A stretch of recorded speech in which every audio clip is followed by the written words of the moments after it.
ইলেকশনের জন্য আমরা যতটা প্রস্তুত জামাত, আমরা আরও প্রায় 1 বছর আগে আমাদের সব ক্যান্ডিডেট ঘোষণা করে দিয়েছি।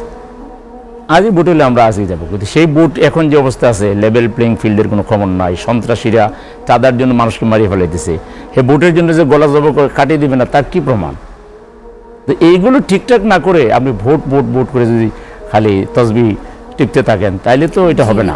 আমরা বলতেছি ভোট হোক যত এজ আর্লি এজ পসিবল হোক। আমাদের আমির ডক্টর শফিকুর রহমান সাহেব আরও 6 মাস আগে বা আরও 8 মাস আগে উনি বলেছেন যে যদি প্রধান উপদেষ্টা যে জোনের ভিতরে ইলেকশন করতে চান সেটা করতে চাইলে উনি মে জুনে পারবেন না, মে জুনে বৃষ্টি থাকে। উনি যদি করতে চান ওইদিকে লেটে করতে চান তাহলে এপ্রিলে করতে পারবেন, তাও রিস্ক আছে। আর ওনার জন্য সবচেয়ে ভালো টার্ম হলো ফেব্রুয়ারি। আমরা বলেছিলেন, প্রথমে উনি বলেছিলেন, কিন্তু লন্ডন বৈঠকের পর কিন্তু আপনাদের মধ্যে একটু না, আমরা আমার জায়গা থেকে এক চুল পরিমাণ সরি নাই।